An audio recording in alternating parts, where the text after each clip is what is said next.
Conceive करनी है तो बहुत सारी महिलाओं को तो ये पता चल जाता है कि उनका अंडा कब निकलने वाला है, उनका ओवुलेशन कब होने वाला है। बट यहाँ पे फ्रेंड्स एक बात आपको समझनी काफी जरूरी है कि आपका अंडा आपका ओवुलेशन हो जाता है तो आपको यहीं पर आपका काम खत्म नहीं हो जाता है, आपको सक्सेसफुल इम्प्लांटेशन भी कराना चाहिए।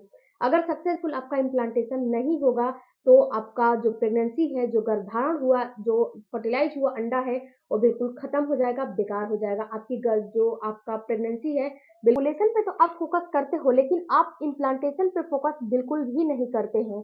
तो आपको इम्प्लांटेशन पे भी फोकस करना चाहिए। तो आज के वीडियो में हम पूरा आपको सक्सेसफुल इम्प्लांटेशन होने की प्रक्रिया बताएंगे। पीरियड के 14वें दिन से ही आपको अपने सक्सेसफुल इम्प्लांटेशन पे ख्याल रखना चाहिए। पीरियड के 14वें दिन से ही आपको कोई भी ऐसा गलती, ऐसा चीजें नहीं करना चाहिए जिससे कि आपका गर्भ खराब हो जाए। पीरियड की साइकिल 28 दिन और 30 दिन की है तो आपका ओवुलेशन 14वें दिन 16वें दिन आराम से हो जाता है। उसके बाद से ही आप अपना ख्याल, अपना केयर करना शुरू कर दें।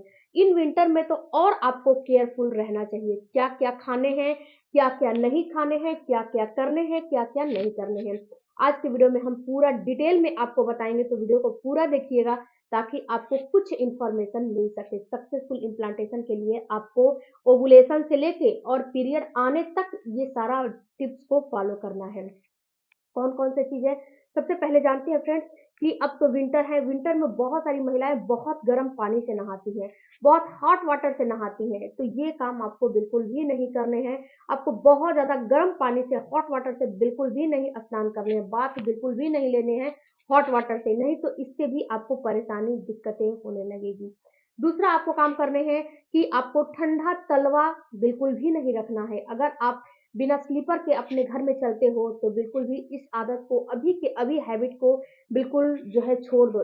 ये हैबिट आपको बहुत ज्यादा परेशानी में डाल देगा, क्योंकि अगर आपका ठंडा तलवा रहेगा तो आपके यूट्रस में जो है ठंडा ब्लड जाएगा और वहां पे कॉन्ट्रेक्शन होने लगेगा जिससे कि आपका प्रेगनेंसी फेल हो जाएगा।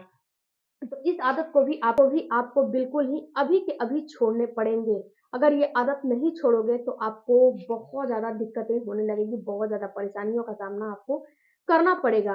तीसरा आपको काम करने हैं कि आपको जो है खाने में आपको बहुत ज्यादा स्पाइसी, बहुत ज्यादा ऑयली ऑयली फूड का इस्तेमाल नहीं करना है और बहुत ज्यादा स्पाइसी, तीखा, तला भुना बिल्कुल भी नहीं खाना चाहिए। गरम मसाले की चीजों का इस्तेमाल नहीं करना चाहिए। जो लौंग वाटर होता है, दालचीनी का पानी होता है, या फिर ए टू जेड कोई भी पानी आपको बताया जाता है तो ओवुलेशन तक ही बताया जाता है, उसके बाद आपको नहीं बताया जाता है। उसके बाद उस पानी को आपको बंद करा दिया जाता है। तो आपको बहुत ज़्यादा गर्म चीज़ों का इस्तेमाल, तासीर की चीज़ों का इस्तेमाल नहीं करना चाहिए। उसके बाद पपीता, देखो फ्रेंड्स, पपीता, कच्चा जो पपीता होता है, ये बिल्कुल भी आपको नहीं खाना चाहिए। कच्चा पपीता से भी आपका मिसकैरेज होने का जो है खतरा होता है। कच्चा पपीता आपको बिल्कुल भी नहीं खाने चाहिए। इसमें इस नाम के कुछ कंपाउंड होते हैं, कुछ प्रॉपर्टीज होती हैं जो कि आपके मिसकैरेज का कारण बनते हैं। तो आपको कच्चा पपीता नहीं खाना चाहिए। इसके बाद पाइनएप्पल यानी कि अनानास, अनानास को भी आपको नहीं खाने चाहिए। ये भी आपके यूट्रस में कॉन्ट्रैक्शन पैदा करने के काम करते हैं। तो पपीता और अनानास तो बिल्कुल भी टच नहीं करना है आपको। तीसरा हींग, देखो फ्रेंड्स, हींग भी गर्म तासीर की चीज मानी जाती है। हींग का भी इस्तेमाल आपको नहीं करने चाहिए आपके अपने गर्भधारण में। ये भी आपको बहुत ज्यादा जो है आपका प्रेगनेंसी फेल कराने में काम करता है। तो हींग का भी इस्तेमाल आपको नहीं करने चाहिए। चौथा आपको फ्रेंड्स, जो ड्रम स्टिक होते हैं ना, यानी कि सहजन, सहजन और कटहल, ये दोनों भी गर्म तासीर की चीज होती है। कुछ दिनों के लिए जो है रुक जाइए, बहुत ज्यादा दिन नहीं। आपका सक्सेसफुल इम्प्लांटेशन हो जा रहा है, जब आपको आपका जो डॉक्टर है उससे आपका मेडिसिन शुरू हो जा रहा है, उसके बाद से बहुत जो है नॉर्मल यानी कि मिनिमम एक अमाउंट में इसको खा सकते हो, बहुत ज्यादा इसको नहीं खाने हैं। और जब तक आप जो है डॉक्टर के पास नहीं गए हो तो उस समय तो ये आपको दो चीज बिल्कुल भी नहीं खाने चाहिए, ड्रम स्टिक हो गया, कटहल हो गया, ये चीज आपको नहीं खाने चाहिए। उसके बाद फ्रेंड्स, हैवी वर्कआउट, बहुत सारी महिलाएं जो हैं बहुत अपना स्ट्रेस लेवल एक्सरसाइज करती हैं, सूर्य नमस्कार वगैरह करती हैं। तो फ्रेंड्स, आपको हर एक चीज करने हैं लेकिन हैवी वर्कआउट नहीं करने हैं। रस्सियाँ वगैरह नहीं कूदने हैं, इसके साथ आउट बिल्कुल भी नहीं करना चाहिए। आपको बस यही काम करना चाहिए कि आप सुबह-शाम वॉकिंग कर लें और अनुलोम-विलोम कर लें, उसके बाद आप लेग अप डबल पोज़ीशन कर लें, यही आपके लिए बहुत ही काफ़ी है। इससे ज़्यादा आपको कुछ नहीं करने चाहिए। और लास्ट टिप्स है आपके लिए आपका स्ट्रेस। देखो फ्रेंड्स, अगर आप हर एक चीज़ फ़ॉलो करते हो और आप स्ट्रेस लेते हो, तो आपको कोई भी चीज़ काम नहीं करेगा। क्यों नहीं काम करेगा? क्योंकि स्ट्रेस लेवल अगर आपका हाई रहेगा, तो ना तो आपका अंडा बनेगा, ना तो आपका estrogen, progesterone, FSH, LH hormone बनेंगे और ना ही तो आपके अंदर कोई भी चीज़ होगी। अगर आपके अंदर कोई भी चीज़ नहीं होगी, अगर एफएसएच हो गया, एलएच हो गया, एस्ट्रोजन हो गया, प्रोजेस्टेरोन हो गया, ये सारे हार्मोन में से कोई हार्मोन अगर कम होंगे, तो आपको गर्भधारण नहीं होगा। ये बात आप बिल्कुल ही समझ लीजिए।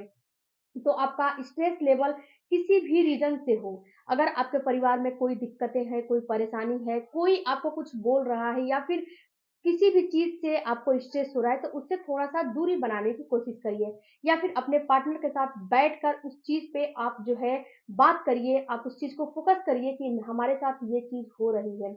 अगर उस चीज़ को अपने आप पार्टनर के साथ शेयर करोगे, तो वहाँ पे जो आपके अंदर स्ट्रेस बन के उभर रहा है, वो चीज़ थोड़ा-सा कम हो जाएगा। अगर कोई भी चीज़ से आपको स्ट्रेस हो रहा है, तो उस जगह से हट के आप दूसरे जगह चले जाइए। इसके साथ-साथ अगर आपको किसी भी चीज़ में आपका बहुत ही उसमें रुचि है, इंटरेस्ट है, तो आप उस चीज़ को यानी कि म्यूज़िक सुनिए या फिर ड्राइंग करिए या फिर लिखना-पढ़ना कोई भी ए टू ज़ेड काम करिए, पर आपको टेंशन नहीं लेनी है। टेंशन आपकी फर्टिलिटी की दुश्मन होती है। अगर आप गर्भधारण कर लोगे, उसके बावजूद भी अगर टेंशन लोगे, तो आपको मिसकैरेज हो जाएगा। तो आपको स्ट्रेस बिल्कुल भी नहीं लेना है। इसको कम करने के लिए आप मेडिटेशन कर सकते हो, योगा कर सकते हो, एक्सरसाइज कर सकते हो, अपने आप को बिज़ी रख सकते हो। सबसे अच्छी चीज़ है अपने आप को बिज़ी रखना। जब आप अपने आप को बिज़ी रखोगे तो ये स्ट्रेस, टेंशन, तनाव ऑटोमेटिक थोड़ा बहुत कम हो जाएँगे। ऐसी बात नहीं है कि कम नहीं होंगे। आप कहीं से भी आप इलाज करवा लोगे लेकिन स्ट्रेस, टेंशन, तनाव लोगे तो आपको प्रेगनेंसी बिल्कुल भी नहीं होने वाली है। इसके बाद अगर फ्रेंड्स ये सारे छोटे-छोटे टिप्सों को इस्तेमाल करिए और उसके बाद अपने पार्टनर के साथ भी आपको कॉन्टैक्ट नहीं बनाने हैं, हेयर वॉश नहीं करने हैं। ये सारा चीज़ भी आपको बिल्कुल ही ध्यान रखने हैं।